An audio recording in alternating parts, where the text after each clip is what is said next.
سڵاو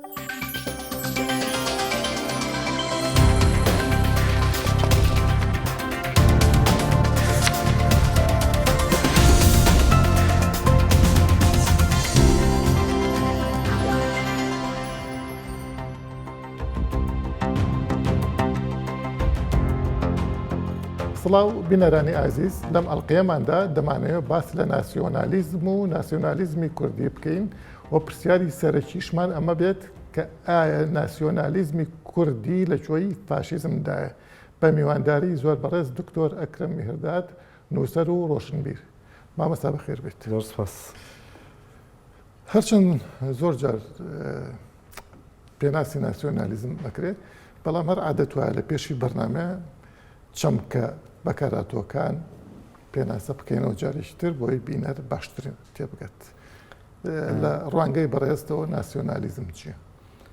سپاس و ڕێز خۆت و بۆ بەرنامەکەتان.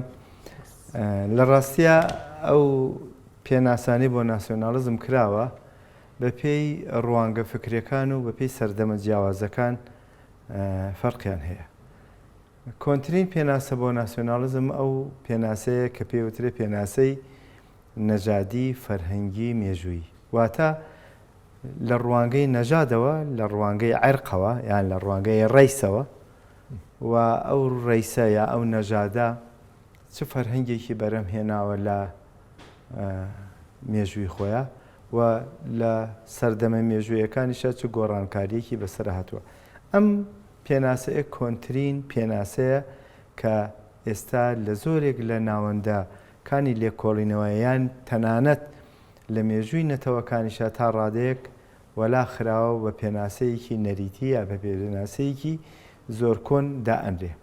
پێناسەی دووهەمی نەتەوایەتی ئەو پێناسەیەک بە پێناسەی مۆدێرن ناسراوە کە نەتەوایەتی هەوڵدانە بۆ دروستکردنی دەوڵەتی مۆدێرن، واتە دەوڵەتی مۆدێرن سەرخانە گشتەکەی یان ڕوانگە گشتەکەی یا فەرهەنگە گشتەکەی نەتەوایەتیە یا نیشتیمان پەروەریە. بەو ئیعتیبارەی کە دەوڵەتی پێش مۆدێرن ئەمما دەوڵەتی بنەماڵەیە، ئەمما دەوڵەتی ئاینە. ئەم بۆچوونە لە نێوان هەموو مەدرسەکانی مۆدێرنیزمە ینی تا ڕادێک مشتەرەکە بە هەنگێ جیاوازی کەمترەوە. مەسەلە بۆ نمونە لیبراڵەکان پێیان وایە کە نەتەوە و دەوڵەت ئەوەی کە پێڵێن دەوڵەتی نەتەوە یان دیموکراتەکان هەر پێیان وایە کە دەوڵەتی نەتەوە باشترین تەجسیدی دەوڵەتی مۆدێرنە. مارکسیستەکان پێیان وایە کە دەوڵەتی هاوڵاتی یان دەوڵەتی ماف و ئازادی باشترین بەرجەستەبوونی دەوڵەتی مۆدێرنە. جیاوازەکان جیاوازی زیاتر ماف و ئازادیەکانە، بەڵام چوارچێوە گشتێکە ئاعترافکردنە بەوەی کە نەتەوایەتی یا فەرهەنگی نەتەوایەتی یان چوارچێوەی نەتەوایەتی چوارچێوەی ڕەواییە یا شەرعیەدانە بەو دەوڵەتە مۆدێرنانە. پاشان ئەو چەندین پێناسەی تر لە سەردەمە جیاوازەکانە بۆ نەتەوایەتی بەرهەم هاتووە کە ئێمە ئەتوانین لە کاتی بەرنمەکەیە بە پێی پێویست ئاماژان پێبێ. بەس پێت وایە ئەم پێناسەی مۆدێرنیزم با بڵێن بەڕێزت ناوبنە، یعنی ئەو کاتە نەتەوە پرۆسێکی ئیرادی ئینسانە، نەک بڵێن جەبرێکی مێژوو بێ کە تۆ لە ئەساسە کوردی ینی خۆت نەکردۆ بە کورد، فلان عەرەبە خۆی نەکردۆ بە عەرەبە.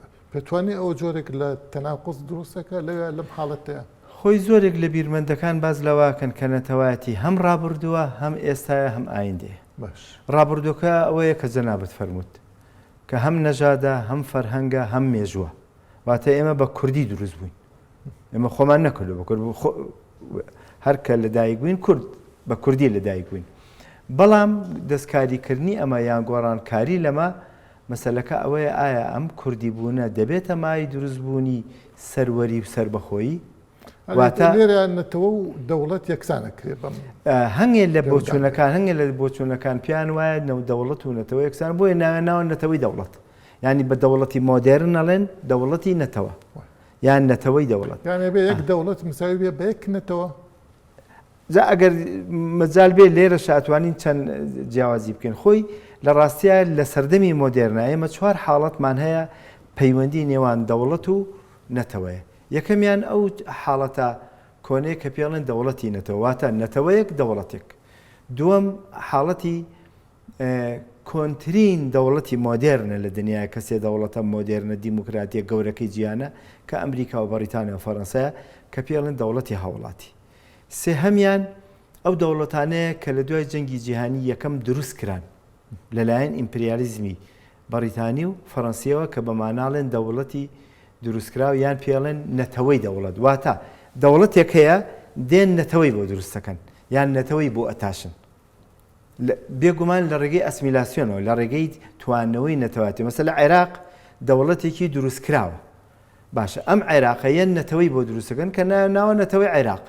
ئێران دەوڵەتێکی تاریخیە یەن نەتەوەی بۆ دروستەکەن کە ناوە دەوڵەتی ئێران. تورکیا هەر بەو شێ بۆیە هەردوو حاڵەتەکەمانێ، ینی حاڵەتی نەتەوەی دەوڵەتی تاریخی کۆنمان هەیە کە لە تاریخی کۆنەوە بەجێماوە بەڵام نەتەوەی بۆ دروستەکەن بێگومان بە قازانجی نەتەوەی سەردەست بە زەرەری نەتەوەکانی تر لەبارەی ماف و ئازادی و فەرهەنگ و هەتا دوایی. چوارەم جۆری پەیوەندی نێوان دەوڵەت و نەتەوە ئەو نەتەوانن کە پیانەوەترێن نەتەوەی بێدەوڵەت. ئەمە یعنی چی؟ واتە عالەم ئیعترافەکە جیهانی ئەترافەکە لە بەرزترین ئاستەکانیشە گریمان لە نەتەوەیە گرتوەکانە کە کورد نەتەوەیە، واتە کورد نەتورکە نەفارسە نەعەرەبە بەڵام نەتەوەی بێدەوڵەتە. ئەمازیغ نەتەوەیە نەتورکە نەفارسە نەعەرەبە بەڵام نەتەوەی بێدەوڵەتە. ئێمە ئەم چوار حاڵەتەمان هەیە لە پەیوەندی نێوان دەوڵەت و نەتەوە لە سەردەمی مۆدێرنە.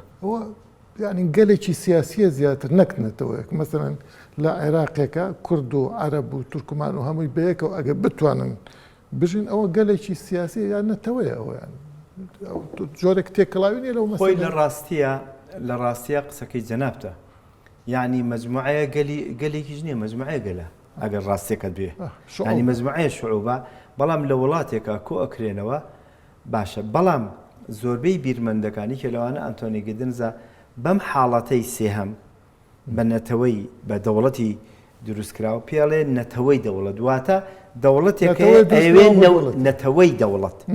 ئەوەی یەکەمیان دەوڵەتی نەتەوەیە، ئەوەی دووهەمیان دەوڵەت دروستکراوە بۆ نەتەوە. دەوڵەت دروستکرا ئەیانوێ نەتەوەی بۆ دروستکەن، ئەیانوێ نەتەوەی بۆ بتاشن، ئەیانوێ نەتەوەی بۆ دەستکاری بکەن. ئەمە زۆرترین چەوسانەوەی نەتەوایەتی هەر لە چەوسانەوەی نەتەوایەتی هەتا ئاگاتە شۆڤێنیزم هەتا ئاگاتە فاشیزم لەم مۆدێلی سێهەمەیە زۆر باشە دروستکراوە. باسی شتێکمان کرد لە پێش بەرنامەکە کە بەڕێزت ناونە سێ گۆشەی نایەکسانی نەتەوەی بێدەوڵەت. ئەوە مەبەستت چی بوو لەمایە؟ ئەو نەتەوانی کە دەوڵەتیان نییە لە بینی سێ هێزە مەسیریان دیاری دەکرێت، چارەنووسیان دیاری دەکرێت. ئایا هەلومەرجی نێودەوڵەتی بڕیاری نێودەوڵەتی بڕیارەدا کورد ببێتە دەوڵەتێکی سربەخۆ هەروکو چۆن جنوبی سوودانیان کردە دەوڵەتێکی بەڵێ تەیموری شەرقیان کردە سربەخۆ، ئەوروپای شەرقیان کردە سربەخۆ. ئەم هەلومەرجی دووهەم دەوڵەتی بڕیاردەر مەسەلە عێراق ئایا بڕیارەدا کە کورد لە خۆی جیا بکاتەوە بێتە دەوڵەتێکی سربەخۆ عێراق بڕیار بدە بەڵێ با تاویکەم. سێهەمیان ئایا کورد توانای ئەوەی هەیە کە بڕیار بدا ببێتە دەوڵەتێکی سربەخۆ. ئەم سێ گۆشەیە ناویان ناوە سێگۆشەی نایەکسانی دەوڵەتی بێنێتەوە. تەمان سێگۆشەی نایەکسان گۆشەکانیشی نایەکسانن واتە وەنیە واتە هێز و تواناکەشی پۆتێنشێڵەکەشی نایەکسانە تێزوودانەکەش. بۆیە ئیسا کورد بزدەبن لە سێگۆشەی نایەکسانی نەتەوایەتیان ماوەتەوە، نە هەلومەرجی نێودەوڵەتی بڕیارەدا کە کورد ببێتە دەوڵەت، نە هەلومەرجی ناوخۆیی عێراقی بڕیارەدا، نە هەلومەرجی کوردیش توانای ئەوەی هەیە کە دەوڵەت دروستکە. باشترین نمونەشمان ڕیفەرەندۆمەکەمان بوو. بۆیە ئەم حاڵەتە زۆربەی بیرمەندەکان ناوێناوە سێگۆشەی نایەکسانی نەتەوەی بێدەوڵەت.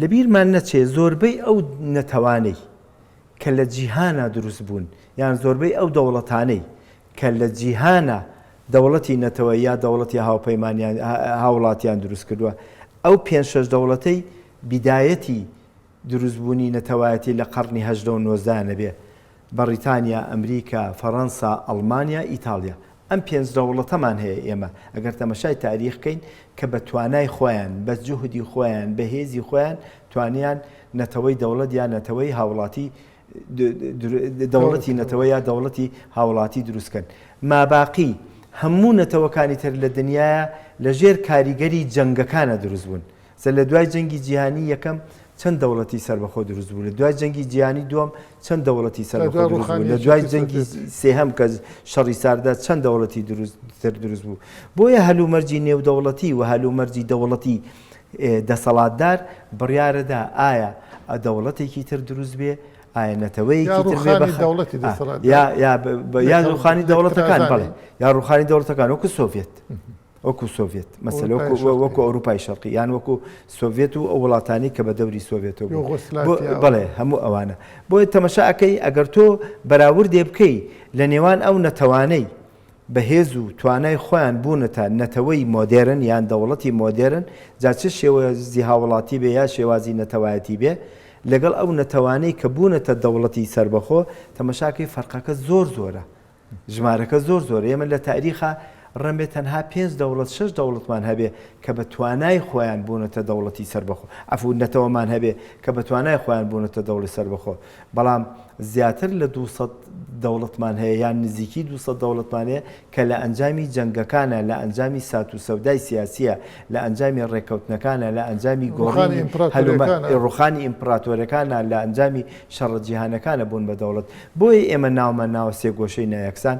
ئەم سێگۆشەیە تەنها کاتێک یەکسانە بێ کە مەسەلە بۆ نمونە بە نیسبەت کوردەوە کاتێک یەکسانە بێ کە کورد بێتە خاوەنی دەوڵەت ئەنجا هەر سێلاکە لە بەرژەوەندی کورد کارەکەن باشە دکتۆر مەسەلەی ئەو دوالیزمەی کە ئێستا لە ناسیۆنالیزمی کوردیا هەیە بە تایبەتی لە باشووری کوردستانە ئەو تەناقوزایە ئەو پارادۆکس چۆنی ناو بنین ئەگەر یارمەتیمەی پێشەوەی باسی دوالیزم یان پارادۆکسی ناسیۆنالیزمی کوردی بکەن لە باشووری کوردستانە با یەک دوو نمونەی تر بێنمەوە بۆ ئەوەی کە باسەکەمان تا ڕادەیەک دەوڵەمەند بێ ئێمە ئێرلەندەی باکوور و ئێرلەندەی باشوورمان هەیە وەنیە ئێرلەندەی باشوور لە ساڵی 1920ەوە ناوی کۆماری ئێرلەندەیە تەنانەت لە ڕقی بەریتانیا ناوی مەملەکەتیشی لە خۆی لابرکردی بە کۆمار وەنیە بۆی جیابێت بۆی جیابێت کۆماری ئێرلەندە لە ساڵی 1920ەوە کۆمارێکی سەر بەخۆی بەڵام ئێرلەندەی باکوور هێشتا بەشێکە لە لەندەن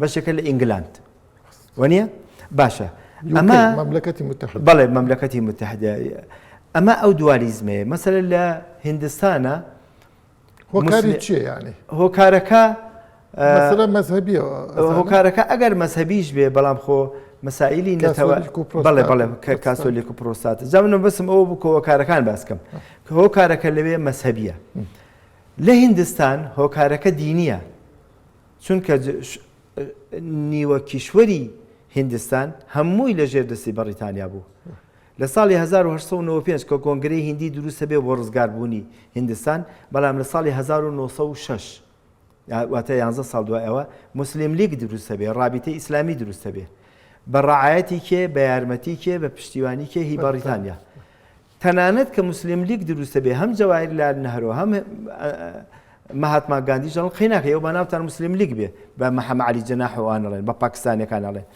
قەیناکە بەناوتان مسلیم لیگ بێ بەڵام لە کۆنگرەی هیندی مێنە دەرەوە ئێوە بە ئەو فیدراڵیە ئیسلامیەتان هەبێ کە ئێوە ئیسلامن و ئێمە نائیسلامین هەتان بێ بەڵام لە کۆنگرەی هیندی مێنە دەرەوە ئەوە بوو لە کۆنگرەی هیندی شاتنە دەرەوە دوایی لە هیندستانیش چۆنە دەرەوە ئەمە ئەم دوالیزمەیە کە هەیە لە ناو کووردا بە تایبەتی لە باشووری کوردستان ڕەنبێ لە شوێنەکانی تر تا ڕادێک ئەم لە باشەکانی تری کوردستان ئەمە نەبینی ئێمە هەمیشە لە ناو کووردا لە ساڵی 1964 بەدەوە دوالیزمێکی کوردی هەیە لە ناو بزوتنەوەی سیاسی کووردا یا لە ناو بزوتنەوەی کورد هەمووی کووردە یەک نەتەوە یەک تەنانەت یەک دین تەنانەت یەک مەذهب و یەک فەرعی مەذهبی شەکەبرێتی لە شافعی مەذهب یعنی هۆکارەکە چێ لێرە ئاخر من بۆی ئەو دوو نمونەم هێنایەوە بۆی بزانم بەراوردی کەم بە کورد ئەوەی ئێرلەندە فەرقەکە مەذهبیە لە نەفسی دینی مەسیحیەوان پرۆستانت و کاسۆلیکن ئەوەی هیندستان و پاکستان فەرقەکە دینیە دوو دینی جیاواز بەڵام ئەمەی کوردستان هیچ جیاوازیەک نییە، نە جیاوازی نەتەوایەتی هەیە، نە جیاوازی ئاینی هەیە، نە جیاوازی مەسەبی هەیە، هیچ جیاوازیەک نییە. جیاوازیەکە سیاسیە. ئەشعری ئوسولیشن بەڵێ ئەشعری ئوسولیشن ئەوە جەنابەت معلوم مامۆستایلەوە یا خۆت باشتر دەزانی.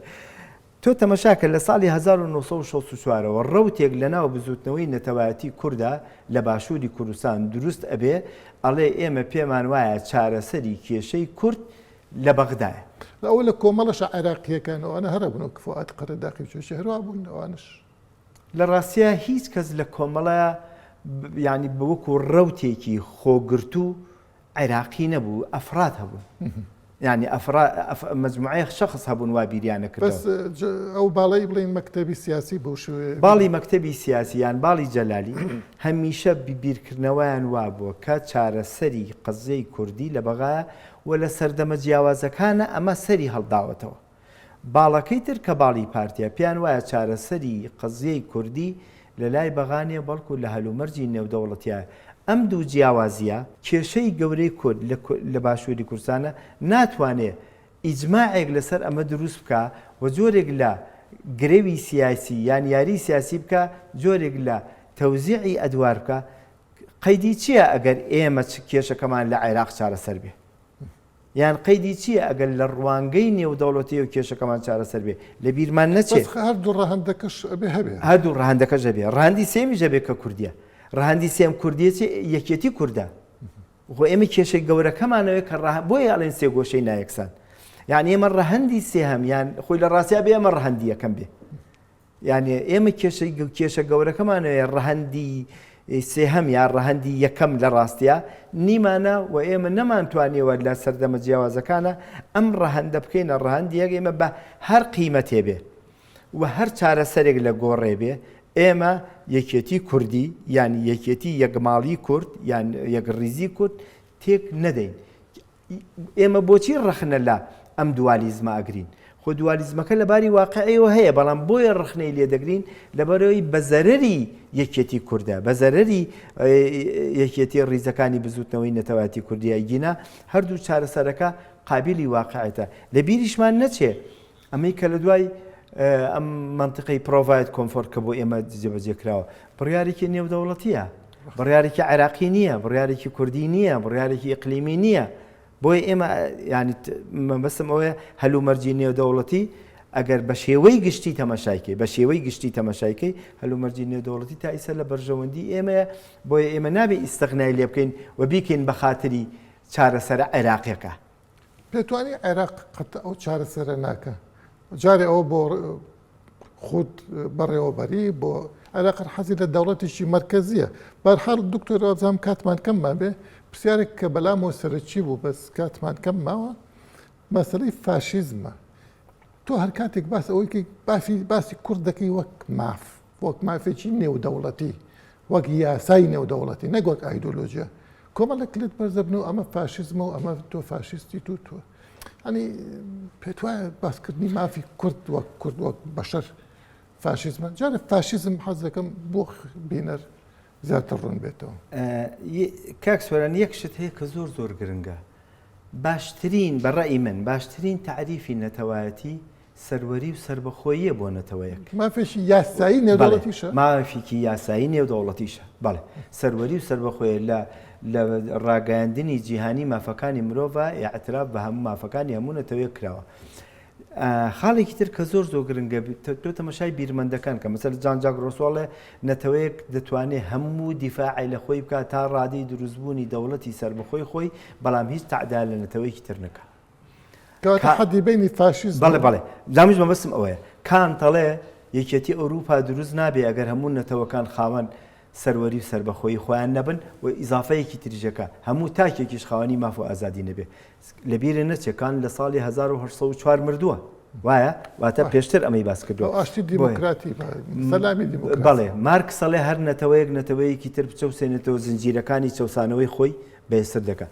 واتە نەتەوایەتی لە ڕوانگەی هەموو بیر و باوەڕەکانەوە بە لیبرالیزمەوە بە مارکسیزمەوە بە نەتەوایەتیەوە بە مۆدێرنەوە بە پۆستمۆدێرنەوە بیر و باوەڕێکی ڕەوایە، بیر و باوەڕێکی مەشروعە تا ڕادەی دامەزرانی دەوڵەتی سربەخۆ و تا ڕادەی جیابوونەوە دا ڕادەی سەروەری و سربەخۆی. هەردوو مەدرسە هەردوو مەدرسەکەی کە باسی مافی دیاریکردنی چارنووسەکان هەم ویدرۆ ویلسنی ئەمریکی هەم فلادیمەر لینینی ڕووسی باز لە مافی دیاریکردنی چارنووسەکان لە 1 ساڵە هەردووکیشیان لە ساڵی 1913 ئیعلانی مافی دیاریکردنی ئەو خەڵکانی کەواڵێن نەئەزانن ناسیۆنالیزم چییە نەئەزانن فاشیزم چییە چونکە ئێمە لە بینی ناسیۆنالیزم و فاشیزمان شۆڤێنیزمیشمان هەیە شۆڤێنیزم ڕەگەزپەرستیە نەژادپەرستیە بە هیچ نەزانی نەتەوەکانی ترە بەڵام فاشیزم توانەوەی نەتەوەکانی ترە لە ناوبردنی نەتەوەکانی ترە لە ناوبردنی نەژادەکانی ترە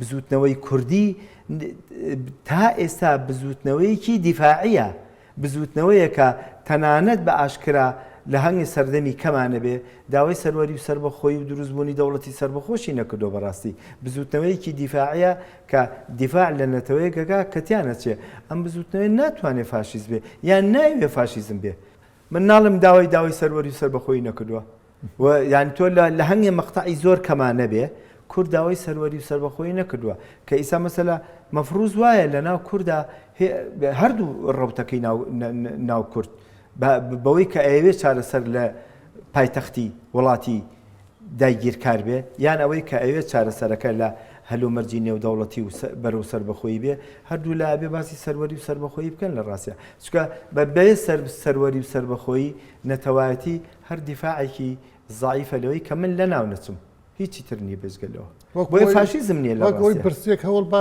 نان پاکە بۆی بخوا هەرەوەی کە نەمرێ لە برسە ئەی چۆن ئەمە ڕاستکەینوانی لە مێشتی خەڵکە چۆن ئەم فاشیست بە خەڵک بڵین کە ئێمە نەتەوەی نەبێت بژین ینی ئەوەی کە ئێستا لە ناو بەتایبەتی باشوورە هەیە ئەو جۆرەیە کە وا ئەزانێت کە تۆ باسی مافی کوردت کردێتە تۆ فاشیستێکی بیرتەسشی دواکەوتووی ڕەجعیت من پێم وایە چارەسەری یەکەم لە لای سیاسەتی کوردیە سیاسەتی کوردی نابێت لەمە دووە ئەوەنگە شەرمنانە باسی سەروەری و سربەخۆیی نەتەوەی کورد بکە مەسەلە بۆ نمونە ئیسا ئێمە لە عێراق هاژین بەڵام هەمیشە مەفروزە ئەو تەڕەفە سیاسیانە باز لێ بکەن کە ئێمە مافێکمان هەیە کە ئەویش مافی جیابوونەوەیە مافی دروستکردنی دەوڵەتی سربەخۆیە مافی سەروەریە مافی سربەخۆیە کە بەداخەوە سەردەمی ڕیفراندۆمەکەی لێ دەرچێت لە ساڵی 91 تا ئێستا کەس باسی ئەمە ناکەوە هەمویان لە بیرخوانیان بردوێتەوە دووهەم ئیشی ئێمەمانانە ئیشی کەسی وەکو ئێمەمانانە وە سێهەم مەسەلەی زانکۆکانە من ساڵی بەڵام ئێمە حیزبە گەورەکانمان مەسەرەن گۆڕان بمانەوێت نەمانەوێت زۆربیان هەر باسی کورداتی بکردا فاشیزم بوو ئێستا پەکەکە بە هەمان شێوە تەنانەت باڵێک لە ناو یەکێتی نیشتیمانی کوردستان پێتوانێت ئەوی شەروا بێت یان نیشتەکە ئەوە نییە لە ئەشخاص یا تەنانەت لە ئەنتیلیجنسیای کووردا بێت خۆی لە ڕاستیە هەموو ئەوانی کە تۆ باس کرد بە گۆڕان و بە یەکێتیوانەوە کە بڕوایان بەم مەسەلەی سەروەری و سربەخۆیە نییە بەڵام خۆپارتیش باسی ناکە ڕاست وایە ڕاستە من قسەکە لەسەر ئەوەیە ئەم لە ڕیفراندۆم بەڵێ ئەم هێزە سەرەکیانە حەقی خۆیەتی باسیکەن وەکو مافێ باسیکەن خاڵێکی تر کە زۆر گرنگە ئەبێ لە زانکۆکان بخوێنرێ من ساڵی 2006 بوو کتێبی نەتەوایەتیم دەرکرد کە یەکێکە لەو کتێبانی کە زۆر کەس باسی کردو کە کتێبێکی زانستیە هەنگی جارج لە زانکۆی سلێمانی دەرسەکەمەوتەوە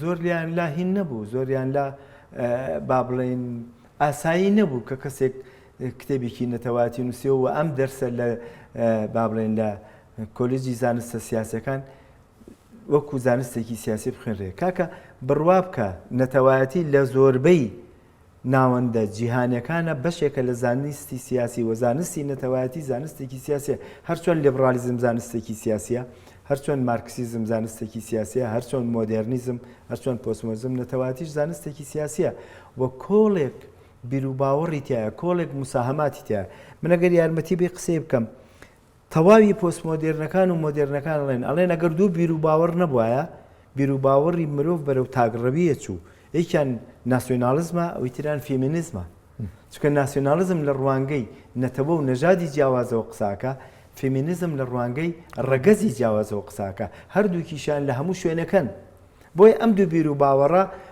بوونە سەرەتای دروستبوونی پلۆرالیزمێکی جیهانی پلۆرالیزمێکی فکری کە هەم مۆدێرنیزم و هەم مارکسیزم و هەم لیبرالیزم و هەم زۆربەی بیرروباوەڕەکانی تر دیسان شتێکی تازان بێتەوە ناوە و کە ئەمیش مەسلەی نەتەوەکانە و نەژادە جیاوازەکان و فەرهەنگە جیاوازەکان و بیر و باوەڕە جیاوازەکان و ماف و ئازادیە جیاوازەکانیشە. بینەرانی بەڕێز بەم شێوەیە هاتیە کۆتایی ئەڵلقەی ئەمڕۆمان تا ئەڵلقەیەکی تر و میوانێکی تر خواتان لەگەڵ.